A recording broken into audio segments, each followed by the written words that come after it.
세탁기에서 나온 손수건 하나가 40년 결혼 생활을 뒤흔들었습니다. 여러분이라면 어떻게 하셨을까요? 이야기 시작하기 전에 구독, 좋아요 부탁합니다. 정화야, 이번 달 연금 또 안 들어왔어. 통장 정리를 하던 이정화의 손가락이 화면 위에서 멈췄다. 62년을 살아온 손이었다. 분필 가루에 물들었다가 세제에 씻기고 아이들 밥상 차리다 베이고 남편 셔츠 다리미질하다 데인 손. 그 손끝이 지금 이상하게 떨리고 있었다. 묶였어. 조만간 들어온대. 박도연의 대답은 짧았다. 65년 인생의 절반 이상을 함께 산 남편의 목소리는 언제나 그랬듯 낮고 무덤덤했다.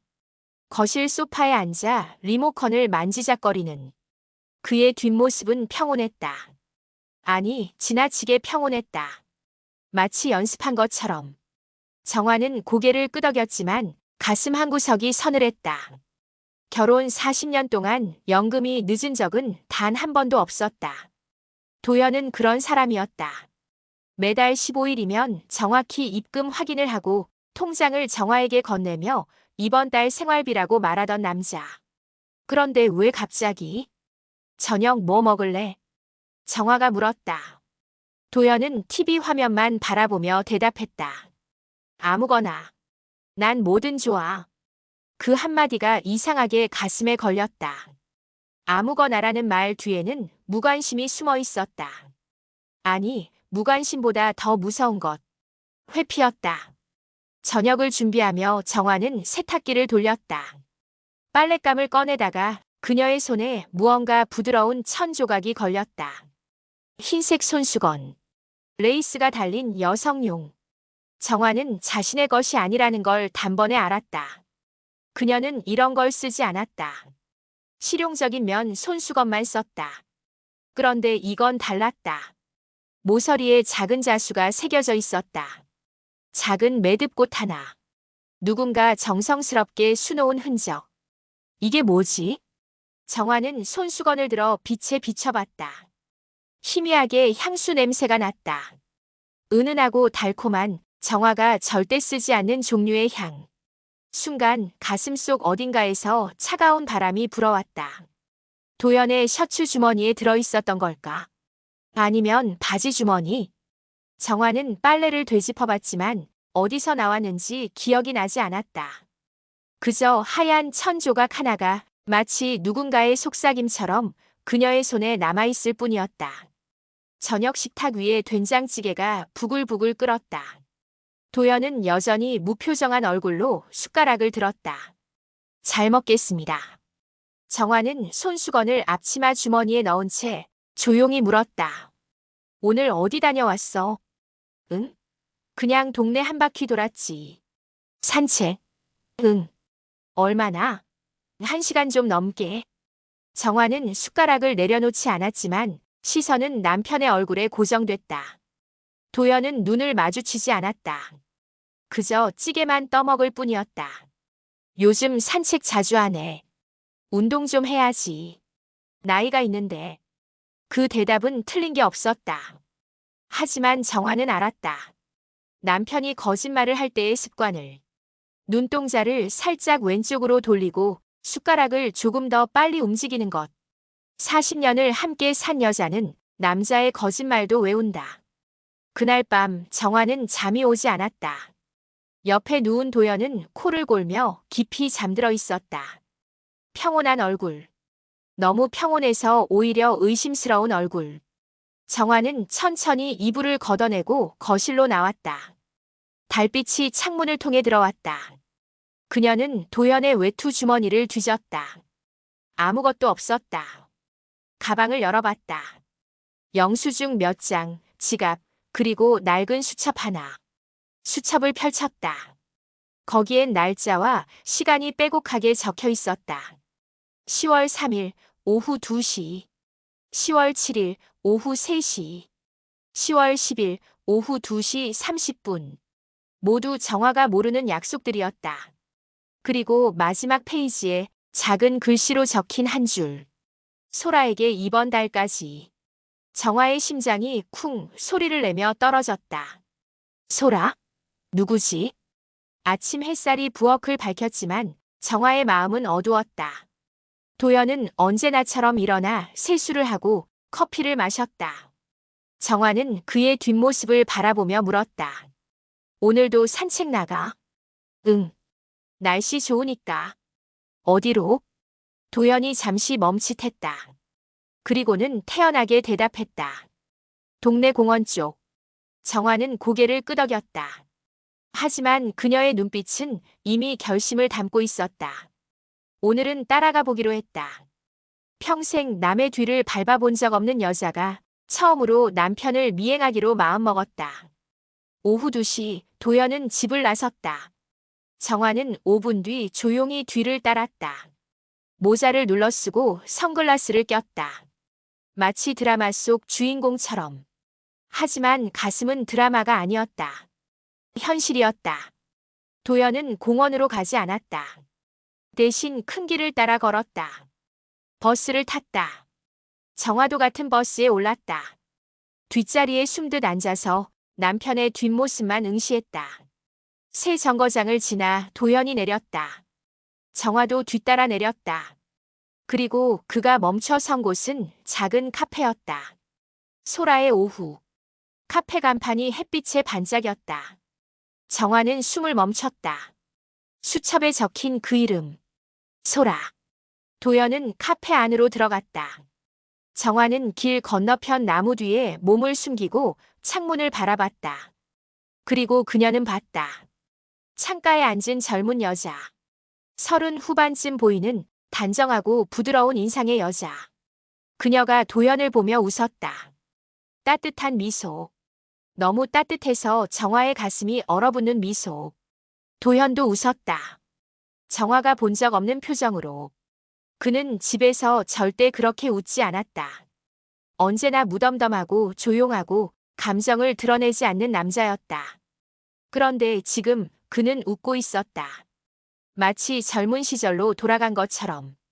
정화의 다리가 후들거렸다. 나무를 붙잡고 겨우 몸을 지탱했다.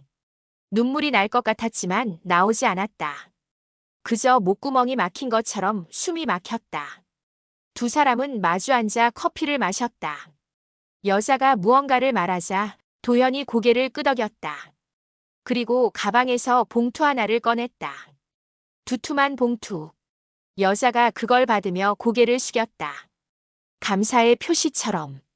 정화는 더 이상 볼 수 없었다. 돌아섰다. 비틀거리며 버스 정류장으로 걸어갔다. 주변 풍경이 흐릿했다. 사람들의 목소리가 멀게 들렸다. 세상이 무너지는 소리가 그녀의 귓가를 맴돌았다. 집으로 돌아와 정화는 거실 소파에 주저앉았다. 손이 떨렸다. 숨이 가빴다. 40년. 40년을 함께 살았다.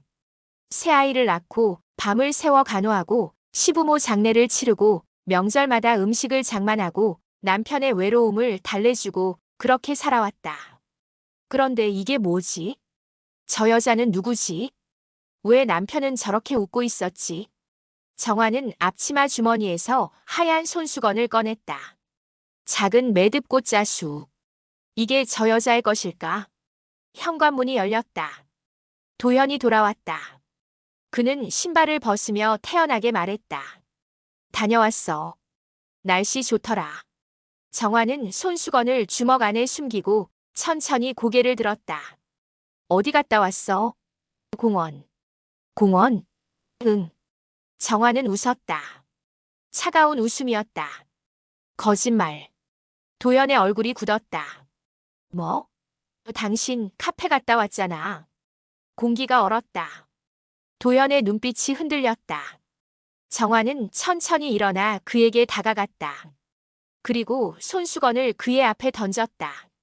이것도 그 여자 거지? 도연은 아무 말도 하지 못했다.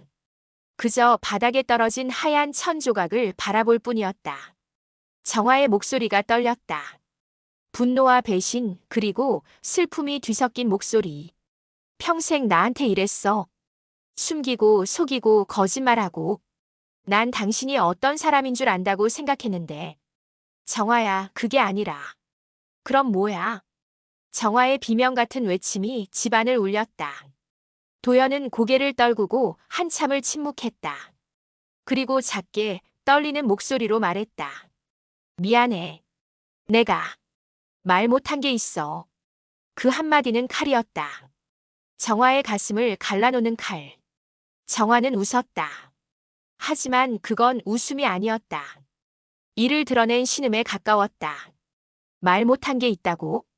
40년 동안 뭘 더 숨길 게 남았어. 그녀의 목소리는 낮았지만 그 안에 담긴 분노는 집안의 공기를 갉아먹고 있었다. 도연은 소파에 주저앉았다. 그의 어깨가 축 처졌다. 정화는 그 모습을 보며 더 화가 치밀었다. 저 모습도 연기일까? 저 축 늘어진 어깨도, 고개 숙인 저 뒷모습도 전부 또 다른 거짓말의 포장인 걸까? 그 여자 소라? 그게 이름이지. 얼마나 오래됐어. 정화야, 그게 아니라. 대답이나 해. 정화의 손이 테이블을 내리쳤다. 탕 소리와 함께 찻잔이 흔들렸다. 40년 살면서 단 한 번도 물건을 내리친 적 없는 여자였다. 참고 삼키고 웃어넘기며 살아온 여자였다. 그런데 지금 그녀의 손은 떨리고 있었고 눈가엔 핏발이 서 있었다. 도연이 고개를 들었다. 그의 눈빛엔 두려움이 있었다. 아니, 두려움보다 더 복잡한 것. 죄책감과 체념이 뒤엉킨 표정. 3년. 뭐? 3년 됐어. 소라를 알게 된 게. 정화의 뇌가 하얗게 변했다. 3년. 3년 동안 자기 모르게 다른 여자를 만났다는 말인가? 그럼 그동안 내가 차려준 밥상은 뭐였나? 밤마다 나눈 대화는? 명절 때 함께 찍은 가족 사진 속 남편의 미소는 전부 거짓이었나? 당신 미쳤어. 3년이나. 정화의 목소리가 갈라졌다. 그녀는 뒤로 물러섰다. 마치 낯선 사람을 보는 것처럼 남편을 바라봤다. 도연이 입을 열었다. 사랑한 건 아니야. 닥쳐. 정말이야. 난 그 애를. 닥치라고. 정화의 비명이 터졌다. 그녀는 숨을 헐떡였다. 눈물이 날 것 같았지만 나오지 않았다. 대신 가슴속에서 무언가가 꿰뚫리는 통증이 밀려왔다. 사랑한 게 아니면 뭐야? 그럼 뭐야? 그냥 심심해서? 늙으니까 젊은 여자가 필요해서? 아니면 나한테 질려서?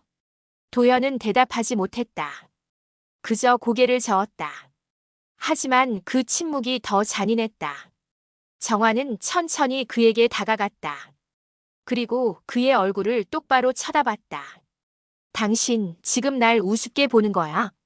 40년을 바쳐서 당신 밥 차려주고 당신 부모 모시고 당신 아이 낳아 키운 여자를 지금 바닥에 던지는 거야? 아니야. 그럼 뭔데? 3년 동안 몰래 만나고 돈까지 준 거 아니야? 내가 봤어. 카페에서 봉투 주는 거. 도연의 얼굴이 창백해졌다. 그건 도와준 거야. 도와줬다고? 정화는 비웃었다. 그 웃음은 날카로웠다. 남의 집 젊은 여자를 남편이 3년 동안 몰래 도와줬다. 그게 말이 돼? 내 말 좀 들어봐. 듣기 싫어. 정화는 돌아섰다. 침실로 향했다. 도연이 뒤따라왔다. 정화야, 따라오지 마. 하지만 도연은 그녀의 손목을 잡았다. 정화는 그 손을 뿌리쳤다. 40년 만에 처음으로 남편의 손길을 거부했다. 만지지 마. 제발 오해야. 오해? 정화는 돌아서서 그의 얼굴에 침을 뱉을 듯 말했다. 오해가 아니라 진실이잖아. 당신이 나 몰래 다른 여자 만났잖아. 돈까지 쥐어줬잖아. 그게 오해야? 도연은 입술을 깨물었다. 그의 눈가에 눈물이 맺혔다. 하지만 정화는 그것조차 믿을 수 없었다. 울지 마. 당신은 울 자격 없어. 그녀는 침실 문을 쾅 닫았다. 그리고 그 안에서 무너졌다. 바닥에 주저앉아 두 손으로 얼굴을 감쌌다. 눈물이 쏟아졌다. 소리 없이 목구멍을 막고 흐느꼈다. 40년. 40년이 무너지는 소리가 귓가에 쟁쟁했다. 사흘이 지났다. 정화는 도현과 말을 섞지 않았다. 밥도 차려주지 않았다. 같은 집에 살지만 그들은 남이었다. 아니, 남보다 못했다. 도현은 매일 밤 침실 문 앞에서 서성였다. 정화는 들은 척도 하지 않았다. 그가 미안해라고 속삭이는 소리가 들렸지만 그녀는 이불을 뒤집어 썼다. 사흘째 되는 날 오후 도현이 외출했다. 정화는 창문 너머로 그의 뒷모습을 지켜봤다. 그가 골목 끝을 돌아 사라질 때까지. 그리고 그녀는 움직였다. 도현의 책상 서랍을 열었다. 손이 떨렸지만 멈출 수 없었다. 이건 정당방위야. 배신당한 사람에겐 진실을 알 권리가 있어. 정화는 스스로를 설득하며 서랍 속을 뒤졌다. 영수증 몇 장, 낡은 다이어리, 은행 통장.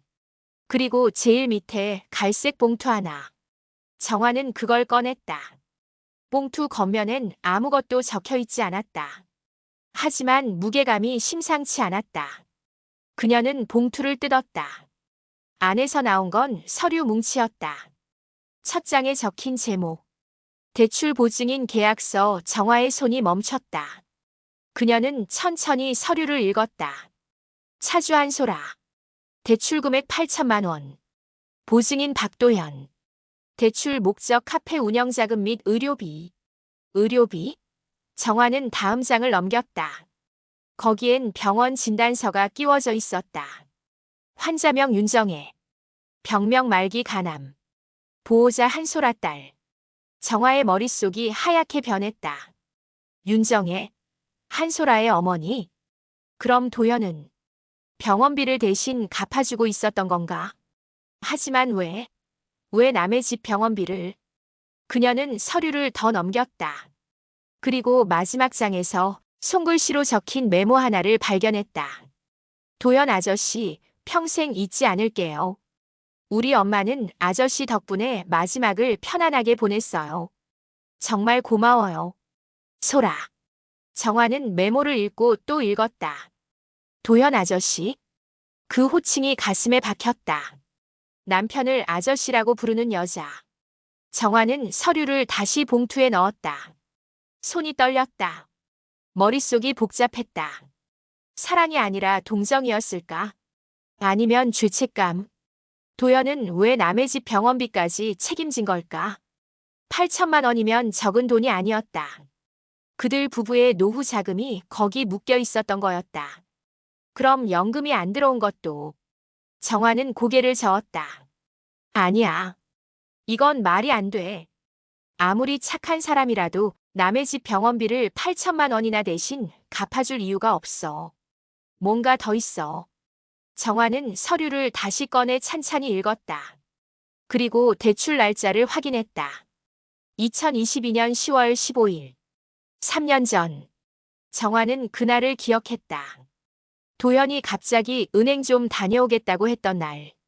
저녁 늦게 돌아와서 얼굴이 어두웠던 날. 정화가 무슨 일 있어? 라고 묻자 아무것도 아니야 라고 대답했던 날. 그날 도현은 8천만 원의 보증을 섰던 거였다. 정화는 봉투를 다시 서랍에 넣었다. 그리고 거실로 나와 소파에 앉았다. 머릿속이 복잡했다. 분노와 의심 그리고 이상하게도 죄책감 같은 게 뒤섞였다. 만약 도현이 정말로 선의로 도와준 거라면, 만약 소라가 정말 어려운 처지에 있었다면, 하지만 그렇다 해도 왜 나한테 말하지 않았을까? 정화는 창밖을 바라봤다. 하늘은 흐렸다. 비가 올 것 같았다. 현관문이 열렸다. 도현이 돌아왔다. 그는 정화를 보자 잠시 멈칫했다. 다녀왔어. 정화는 대답하지 않았다. 그저 그를 바라볼 뿐이었다. 도현은 신발을 벗고 거실로 들어왔다. 정화는 여전히 말이 없었다. 저녁 먹었어? 아직.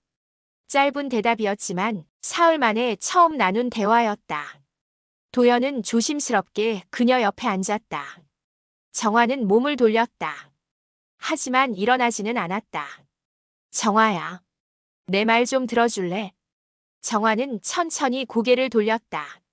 그리고 그의 눈을 똑바로 쳐다봤다. 한소라가 누구야?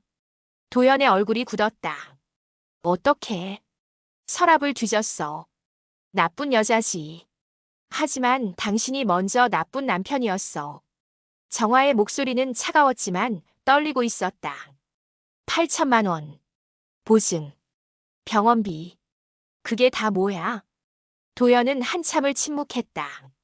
그리고 천천히 입을 열었다. 소라는 내 친구 딸이야. 정화의 눈이 커졌다. 친구? 응. 고등학교 때 친구. 한성수. 한성수? 도연이 고개를 끄덕였다. 성수가 3년 전에 교통사고로 죽었어. 그때 소라 엄마가 암 진단을 받았고 소라가 혼자 감당하고 있었어. 카페 하나 겨우 운영하면서 병원비를 감당할 수 없었어. 정화는 숨을 삼켰다. 그래서 당신이?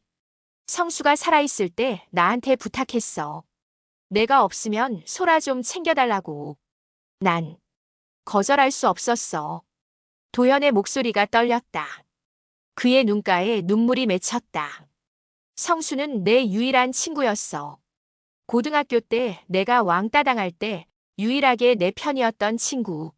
정화는 입술을 깨물었다. 가슴이 무너졌다. 분노가 아니라 슬픔으로. 일주일이 흘렀다. 정화는 도연의 설명을 듣고도 마음을 정리할 수 없었다. 친구의 부탁이라는 말은 이해가 갔다. 하지만 왜 숨겼을까? 왜 3년 동안 단 한 번도 말하지 않았을까? 그 질문은 여전히 가슴 한구석에 가시처럼 박혀 있었다. 정화는 마트에 장을 보러 갔다. 카트를 밀며 채소 코너를 지나는데 누군가 그녀를 불렀다. 선생님. 정화는 고개를 들었다. 낯익은 얼굴이었다. 30대 중반쯤 되어 보이는 남자. 단정한 정장 차림에 온화한 미소. 혹시 한우석? 네, 맞아요. 저 기억하세요? 정화의 입이 벌어졌다. 한우석. 20년 전 그녀가 학원에서 가르쳤던 제자였다. 수업 시간에 조용히 앉아서 항상 노트 필기를 열심히 하던 아이. 지금은 어엿한 어른이 되어 있었다. 세상에 우석이 많네.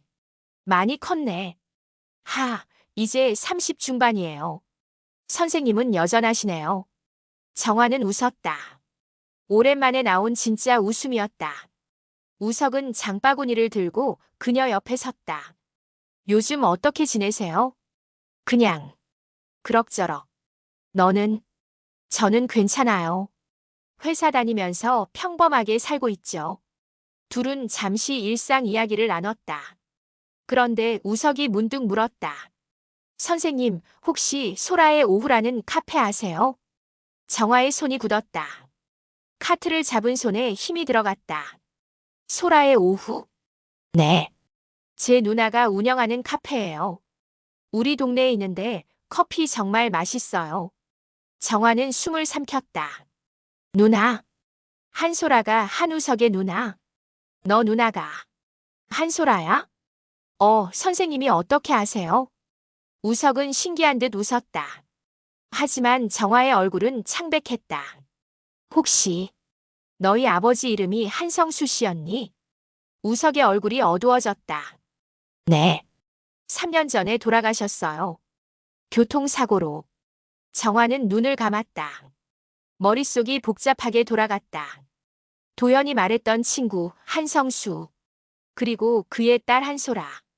지금 눈앞에 있는 이 남자는 그럼 그 한성수의 아들이었다. 우석아, 너희 어머니는 괜찮으시니? 우석의 표정이 더 어두워졌다. 어머니는 작년에 돌아가셨어요. 암이었어요.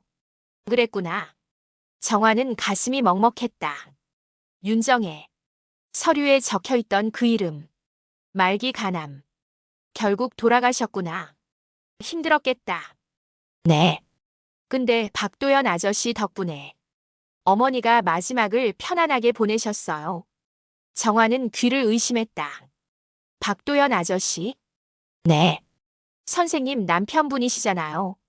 제가 어렸을 때 우리 집에 자주 오셨는데 기억 안 나세요? 정화는 기억을 더듬었다. 40년 전, 결혼 초기, 도연이 친구 집에 가끔 놀러 간다고 했던 기억이 어렴풋이 났다. 하지만 얼굴은 본 적이 없었다. 아저씨가 아버지 장례식 때도 오셨고 어머니 병원비도 많이 도와주셨어요. 정말 은인이세요. 우석의 목소리는 진심으로 가득했다. 정화는 입술을 깨물었다. 그랬구나. 누나가 카페 운영하느라 힘들어했는데 아저씨가 대출 보증도 서주시고 저희 가족은 평생 잊지 못할 거예요. 정화는 고개를 끄덕였다. 하지만 가슴속엔 복잡한 감정이 소용돌이쳤다. 도연은 정말로 선의로 도와준 것이었다. 사랑이 아니라 우정이었다. 배신이 아니라 의리였다. 그런데 왜 나한테는 말하지 않았을까? 선생님 괜찮으세요? 얼굴이 안 좋으신데. 응? 아, 괜찮아. 그냥 좀 피곤해서. 정화는 억지로 웃었다. 우석은 명함을 꺼내 건넸다. 연락처예요. 나중에 시간 되시면 누나 카페에 한번 오세요. 제가 커피 한 잔 대접할게요. 그래, 고마워. 정화는 명함을 받았다. 우석은 인사를 하고 사라졌다. 정화는 카트를 밀고 계산대로 향했다. 하지만 머릿속은 온통 혼란스러웠다. 집으로 돌아온 정화는 장바구니를 내려놓고 소파에 앉았다. 손에는 여전히 우석의 명함이 쥐어져 있었다. 한우석 마케팅 컨설턴트. 그 명함을 보며 정화는 생각했다. 저 아이가 이렇게 훌륭하게 자랐구나. 아버지가 일찍 떠났지만 어머니도 돌아가셨지만 그래도 곱게 자랐구나. 그리고 그 뒤에는 도연이 있었다. 정화는 손수건을 다시 꺼냈다. 작은 매듭꽃 자수. 이제 그 의미를 알 것 같았다. 이건 윤정혜의 손수건이었을 것이다. 병원에 누워서 딸을 위해 마지막까지 술을 놓았던 어머니의 손길. 그리고 도연은 그걸 간직하고 있었던 것이다. 정화는 눈물이 났다. 하지만 이번엔 분노의 눈물이 아니었다. 부끄러움의 눈물이었다. 남편을 의심했던 자신이, 그를 배신자로 몰았던 자신이 부끄러웠다. 현관문이 열렸다. 도연이 들어왔다. 그는 정화를 보자 잠시 멈칫했다. 왔어? 도연은 고개를 끄덕였다. 도연은 신발을 벗고 조심스럽게 다가왔다. 저녁 뭐 먹을래요? 아무거나. 짧은 대화였지만 예전과는 달랐다. 정화의 목소리엔 날이 서 있지 않았다. 도연이 부엌으로 가려는데 정화가 그를 불렀다. 잠깐. 도연이 돌아섰다. 정화는 손수건을 꺼내 그 앞에 놓았다. 이거. 윤정혜 씨 거지? 도연의 눈이 흔들렸다. 그는 천천히 고개를 끄덕였다. 응. 돌아가시기 전에 소라한테 주라고 했는데 내가 그냥 간직했어. 왜? 그분이 마지막까지 이걸 수놓으면서 나한테 고맙다고 하셨어. 나는 아무것도 안 했는데. 도연의 목소리가 떨렸다. 그는 눈물을 참았다. 성수 죽고 정혜 씨도 아프고 소라가 혼자 감당하는데 난 뭘 해준 게 없어. 그냥 돈 좀 빌려준 게 전부야. 정화는 천천히 일어났다. 그리고 도연에게 다가갔다. 당신은 8천만 원을 빌려줬어. 그것도 보증을 섰어. 만약 소라가 갚지 못하면 당신이 평생 갚아야 하는 돈이야. 알아. 그런데도 당신은 도와줬어. 왜? 도연은 눈을 감았다. 한참을 침묵하다가 작게 대답했다. 성수가 고등학교 때 날 괴롭히는 애들한테서 구해줬어. 그때 내가 맞아서 코피 흘리고 있는데 성수가 달려와서 나 대신 맞았어. 정화는 숨을 삼켰다. 그 이후로 성수는 내 유일한 친구였어. 근데 내가 그 친구 장례식장에서 딸이 슬피 우는 거 보고 그냥 못 지나쳤어. 도연의 목소리가 갈라졌다. 눈물이 뺨을 타고 흘렀다. 미안해, 정화야. 너한테 말했어야 했는데. 너도 힘들까 봐. 그냥 혼자 짊어지려고 했어. 정화는 그의 손을 잡았다. 40년 만에 처음으로 먼저 손을 잡았다.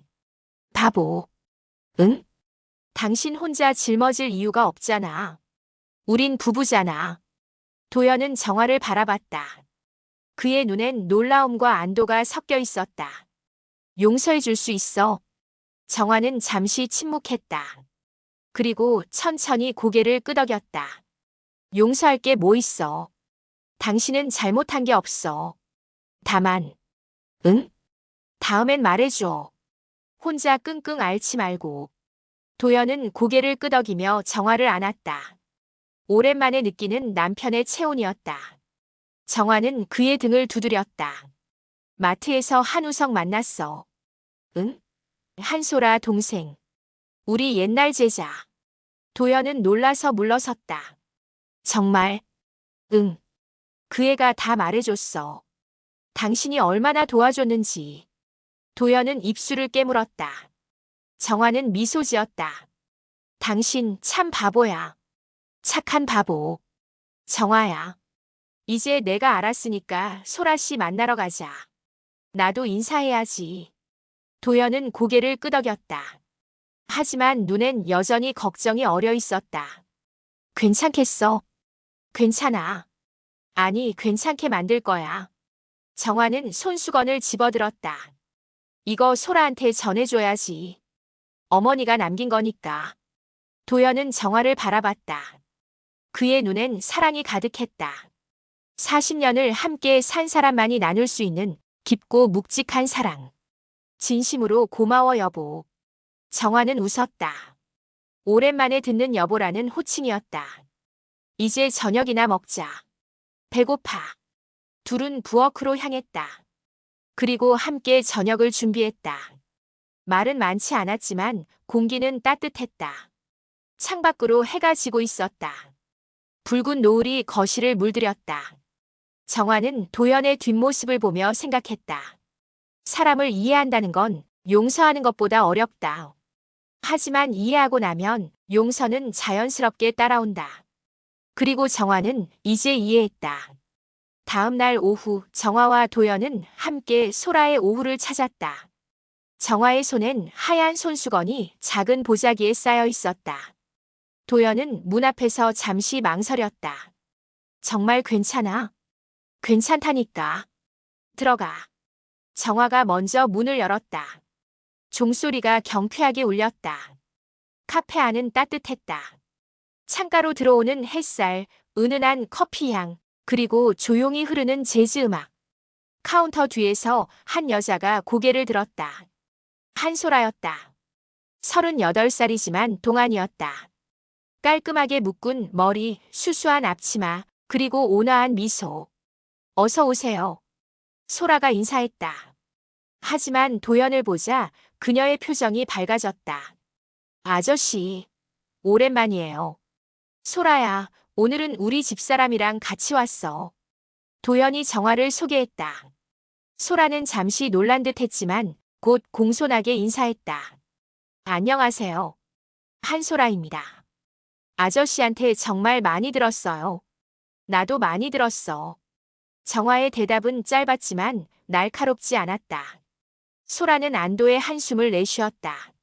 앉으세요. 커피 드릴게요. 두 사람은 창가 자리에 앉았다. 소라는 직접 커피를 내려 가져왔다. 정성스럽게 라떼아트까지 그려진 카페라떼였다. 맛있게 드세요. 소라가 물러나려는데 정화가 그녀를 불렀다. 잠깐 앉아봐. 할 말이 있어. 소라는 잠시 망설이다가 그들 맞은편에 앉았다. 정화는 보자기를 꺼내 펼쳤다. 하얀 손수건이 드러났다. 이거, 어머니 거지? 소라의 눈이 커졌다. 그녀는 손수건을 보자 눈물이 핑 돌았다.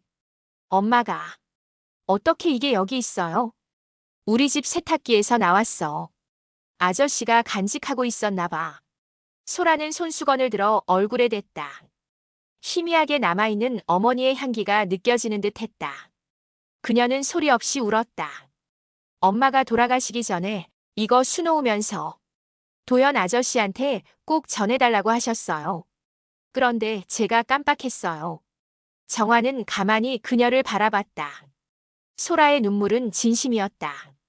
그 눈물 속엔 그리움과 죄책감이 뒤섞여 있었다. 어머니가 뭐라고 하셨는데?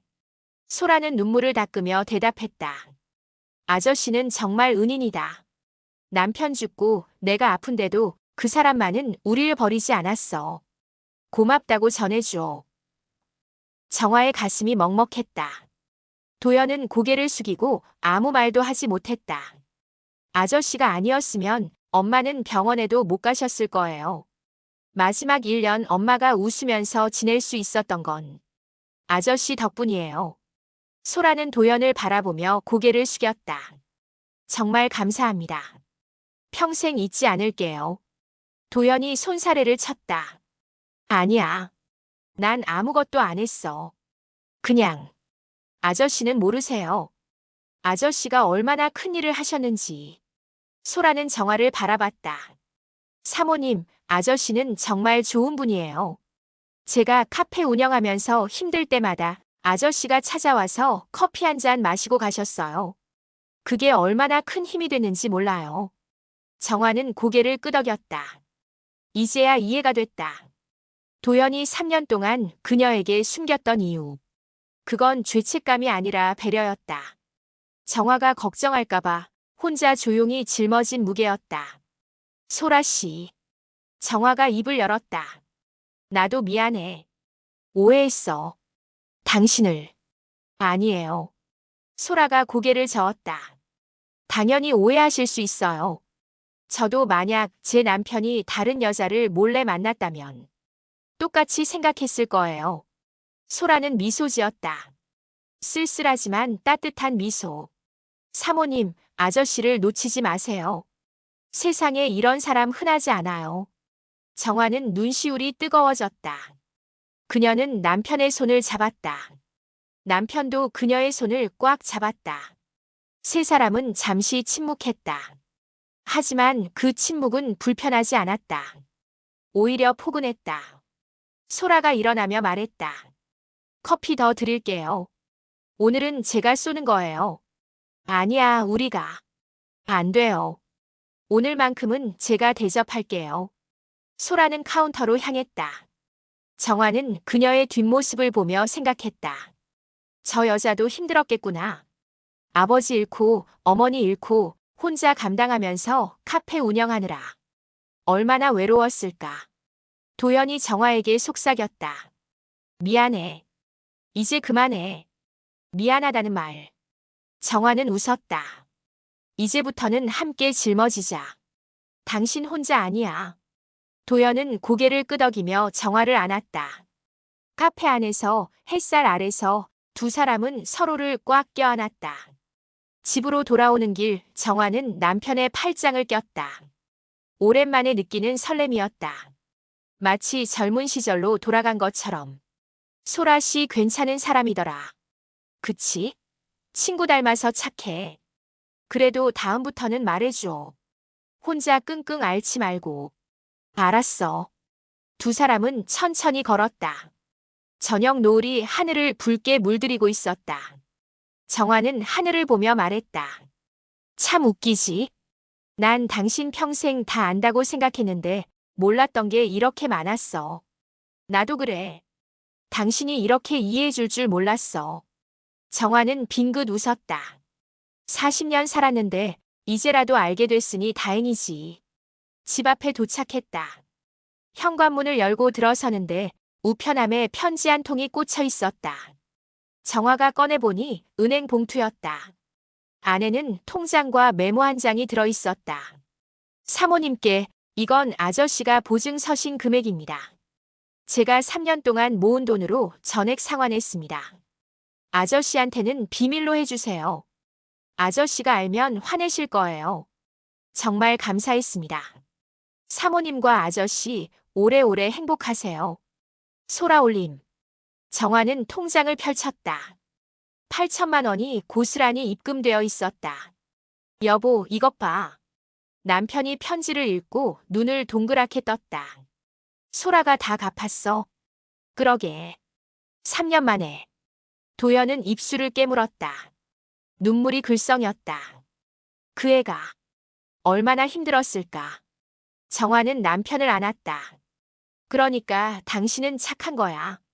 착한 사람이 착한 사람을 도운 거지. 남편은 정화의 품에 얼굴을 묻었다.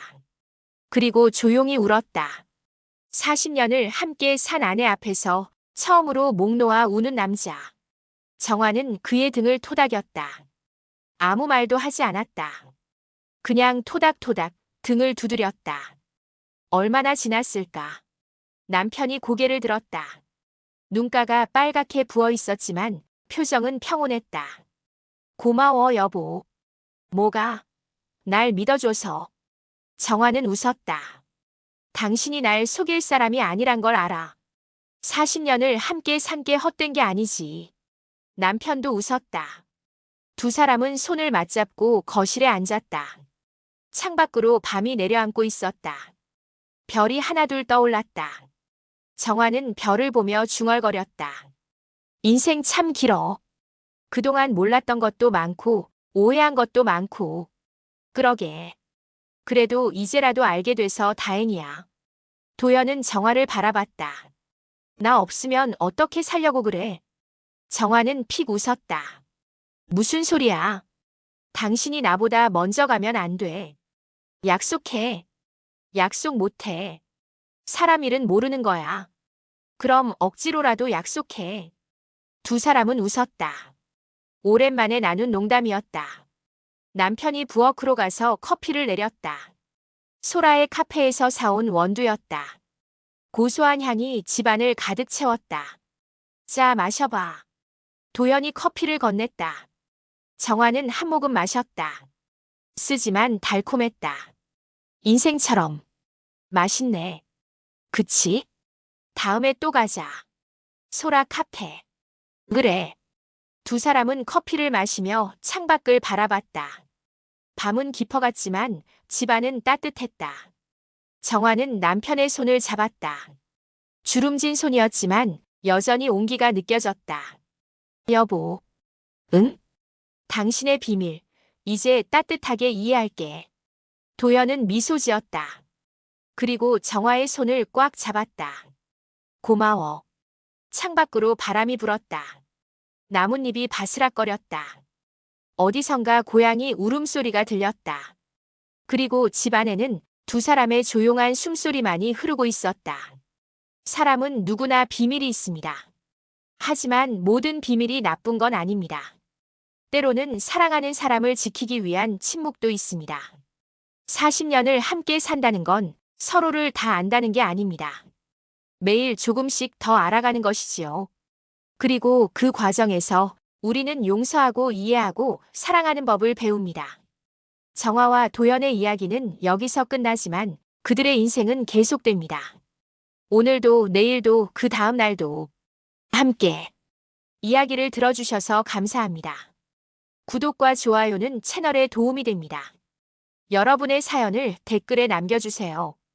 여러분을 응원합니다.